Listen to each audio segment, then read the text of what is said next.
Hi everyone, and welcome to the next edition of the Train and Talk series by Chartered Accountants Ireland. My name is Sinead from the team, and today we are talking about our diploma in corporate finance. And I am delighted because we have got Brian Fain and Orla Fisher joining us. So, Brian and Orla, welcome. Thank you so much for agreeing to come and share some of your insights about the programme. And look, I know both of you, so what about we do a handover to Brian first? I would love a bit of an introduction for the benefit of folk tuning in.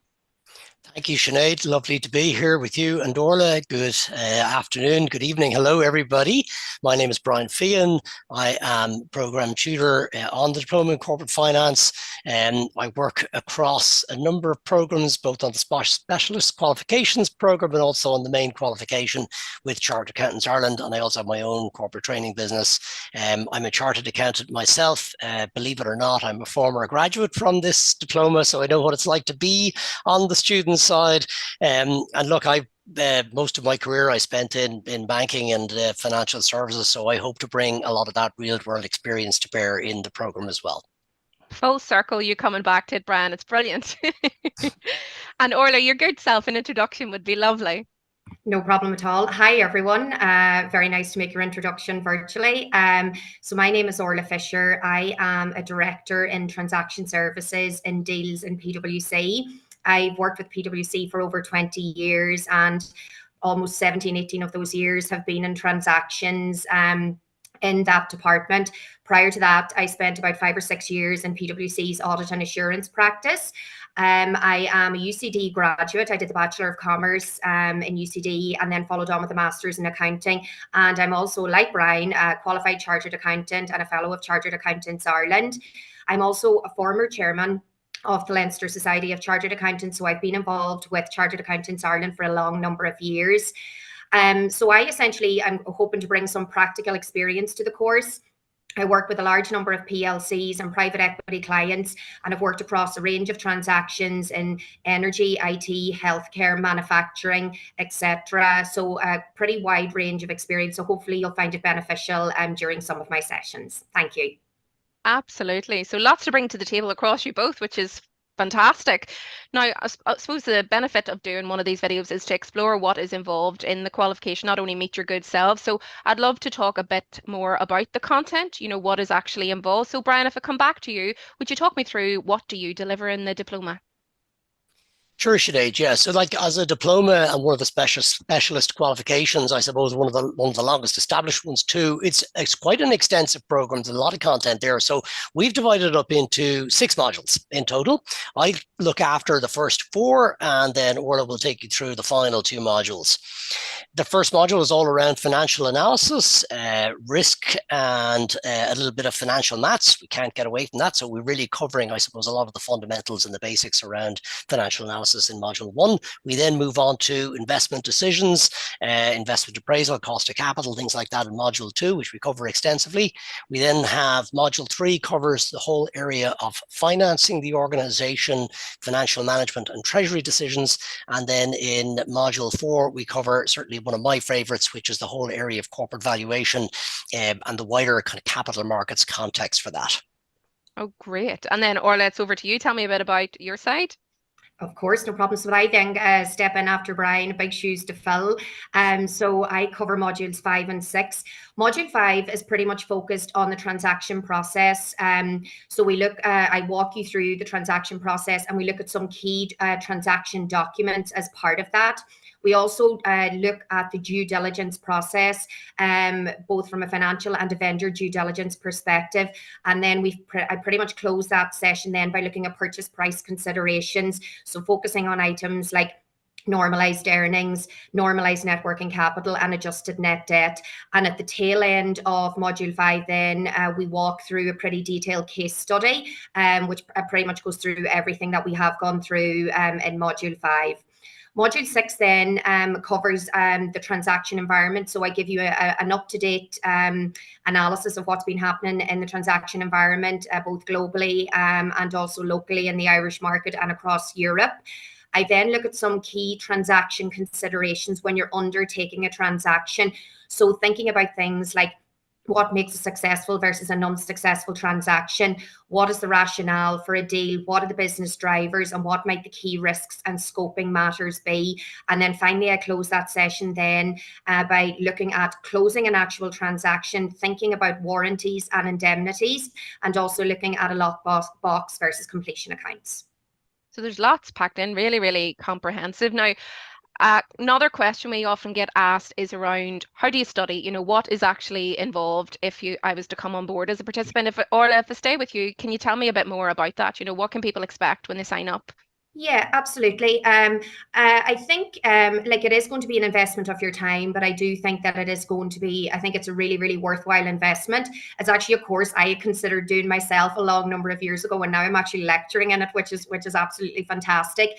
But I think where possible, if you can turn up to the virtual classes, I think actually that's the first piece of advice I would offer you.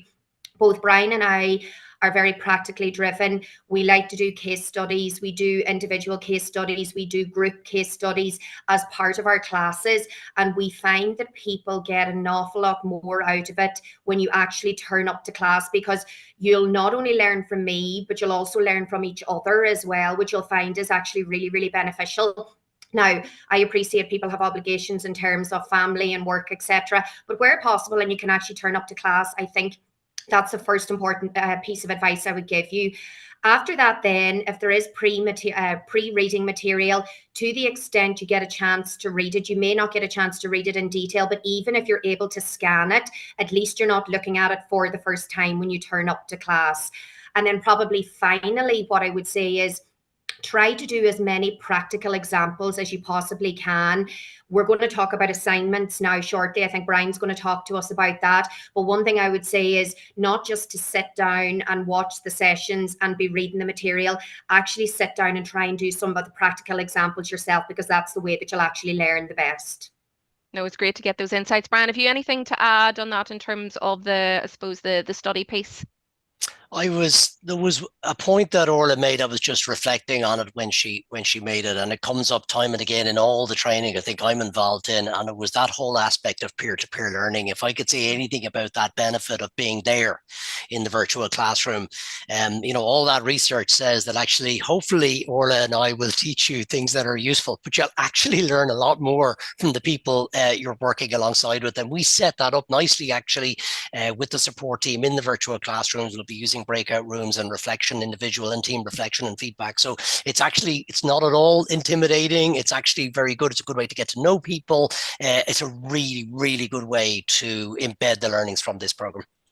No, and we see that in the feedback, that peer-to-peer learning is invaluable. So great tips there. Brian, I'll maybe stay with you. Assessment. We'll always get asked questions on assessment. What can people expect there? Unfortunately, no gain, no pain, Sinead. So yes, we do. We no longer have the end of the term exam, but we do have 3 assignments, and they are significant, right? So we mentioned the 6 modules. So after module 2, you have assignment 1. After module 4, you have assignment 2, and after module 6, when you're done and dusted with both Orla and I, you'll have the final assignment, which is assignment 3. 25% of the marks goes for assignment 1, another 25% for assignment 2, and then 50% rides on the final assignment, which is kind of like an integrated case study, taking on board all of the learnings from the program. And look, the assignments are challenging. There's a fair bit of time involved in getting them done. It's not something you'll do in an afternoon. We'll give you further guidance on that as you go through the program. But the good news is, if you have been reading the material, attending the sessions, getting involved in the program, whilst you will find them challenging, they absolutely are the best way to really activate the learning on the program. I found the assignments tough when I was doing it, but they were hand and heart the best way to learn the material. And they're real life case studies, so they're good. They're fun. They're interesting. Really, the purpose of the assignment is not to catch people out. It's to give them a chance to shine based on the learnings and the material. And they examine different parts of the program, and they're positioned that way deliberately. Typically, you'll have, you release the assignment, you'll have usually about 4 weeks actually to complete it. So fair block of time to plan your way through it and submit it through the program. Brilliant. No, I think it's useful to step through that. Orla, anything else you want to come in on the examination side? No, just I think to add, I think to Brian's point as well, I think it's important for people to bear in mind that the sessions are designed to be complementary to each other as well. So Brian and I have worked really closely for a long number of years developing this material and pulling it all together. So it's not that you do, Brian's 4 modules and you forget about everything that Brian has taught you, and then Orla comes in and she's going to teach you something completely new. That's not it at all. So all of the 6 modules are designed to be complementary. And then in particular, when you come to the back end, the business end of the course really, and you're doing the final assessment, really important to join up everything together that both hopefully Brian and I have taught you, and other areas that you may have learned from your peer-to-peer group interactions as well. So that's really the only other point that I'd add. No, I think it's important to call that out, that building block model and that cohesion. I suppose asking the question, who's it for? Who's the ideal candidate for this? Brian, if I come back to you. Yeah, happy to take that, Sinead. We get asked this question a lot. It's interesting. I mean, because of the name, okay, Diploma in Corporate Finance, people maybe think that this is a program for people who work in corporate finance roles, in investment firms, in advisory firms like Orla and her team, for example, or for people who aspire to be in those roles. And absolutely, if you are thinking of that career pivot or you're already in that space, I think we would absolutely recommend the program to you. It's a good base, right? But it's much broader than that. The majority of people actually who attend and qualify on this program are people typically in finance roles, but the important aspect of that is, and really where this is at, like the other specialist qualification as well, is we're trying to elevate people's influence and decision-making capability in the organization and help you add more value to the organization. And you can't do that in a decision-making capacity unless you're absolutely steeped in the fundamentals, right? So a lot of people probably know their stuff when it comes to accounting, maybe financial reporting and so on, but the practical application of the key techniques in corporate finance, like how you make investment decisions, how you apply concepts like the cost of capital, how you value a business, how you analyze and assess a business. These are really core skills. You may have covered them at some point in the past, but you won't have covered them to the same level of degree of depth and practical application that hopefully you will on this program. And I think that will help accelerate and add value to anybody's CV. Orla, anything else to add to that one in terms of the ideal candidate? No, really, the one thing I'd say, and I know Brian alluded to it, I know a lot of people use this course as a stepping stone, and it has worked very well for lots of people. We stay in contact with a lot of the course participants, and we get to meet, I get to meet them sometimes on the other side of a table on a transaction years later. So a lot of people do use it as a stepping stone to get into a particular area if they're looking to execute a transaction themselves. So yeah, look, I have to say, like, it's a very wide audience.